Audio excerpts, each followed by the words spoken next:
Beans கூட்டு எப்படி பண்ணுறதுன்னு பார்க்கலாமா? துவரம்பருப்பு போட்டு பீன்ஸ் இது மாதிரி அரிஞ்சிக்கோங்க. அரிஞ்சிட்டு தண்ணி ஊற்றி நல்லா அலசிடுங்க. நல்லா அலசி இது மாதிரி வெடிகட்டி வச்சுக்கோங்க. அலசி வெடிகட்டி வச்சுக்கோங்க இது மாதிரி தண்ணி இல்லாமல்.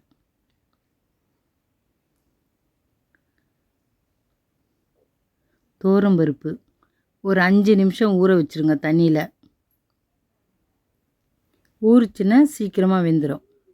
அதுக்கு தேவையான பொருட்கள் வெங்காயம், தக்காளி இது மாதிரி பொடிசாக கட் பண்ணிங்க.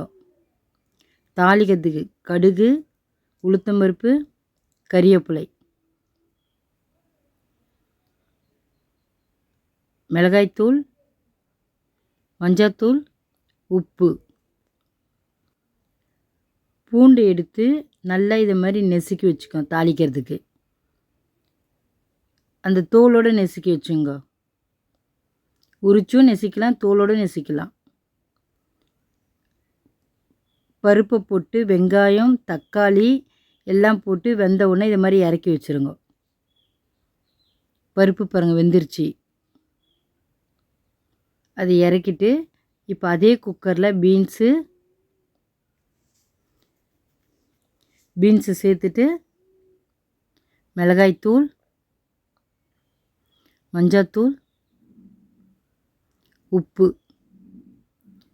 இப்போ நம்ம பருப்பு அவிச்சு வச்ச பாருங்க, அதில் தண்ணி கொஞ்சம் இருக்கும், அதை எடுத்து இதில் சேர்த்துருங்க. சேர்த்துட்டு குக்கர் மூடி போட்டு ஒரே விசில் வெந்துடும் காய். இறக்கிடுங்க அப்புறமா. இப்போ கடாய் வச்சு கொஞ்சம் போல் எண்ணெய் ஊற்றிடுங்க. எண்ணெய் காஞ்ச உடனே கடுகு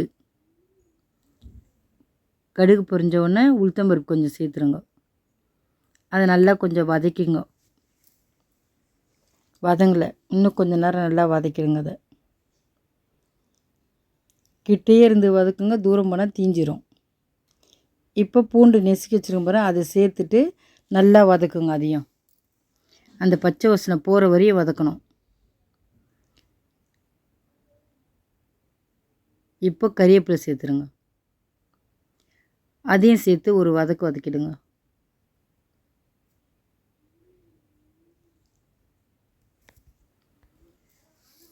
கறிவேப்பிலையே நல்லா வதக்கிட்டிங்களா?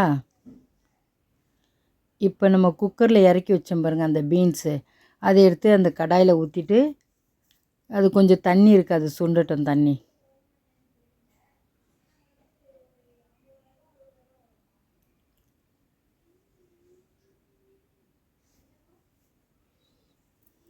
இது கொஞ்சம் சுண்டிடுச்சா?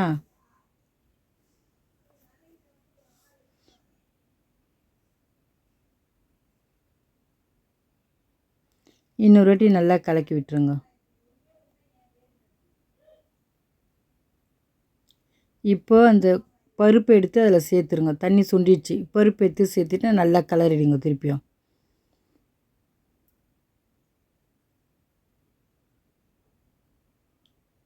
நல்லா கலக்கி விட்டுருங்க. எல்லாத்தையும் பருப்பையும் பீன்ஸையும் நல்லா கலக்கி விட்டுருங்க.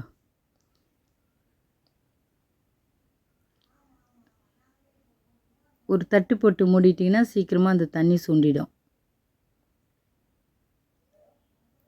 அவ்வளோதான் பாருங்கள், தண்ணி சுண்டிடுச்சு. இப்போ அதை நல்லா கலரிடுங்க.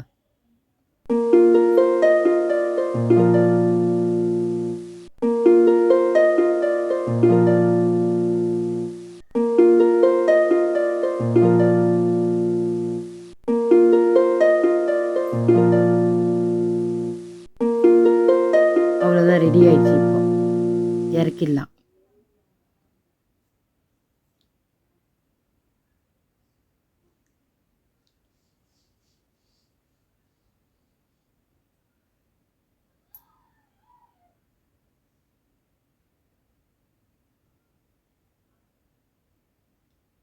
கூட்டு ரெடி ஆயிடுச்சு. சாப்பாட்டில் போட்டும் சாப்பிட்லாம், சாப்பாட்டுக்கு தொட்டுனும் சாப்பிட்லாம்.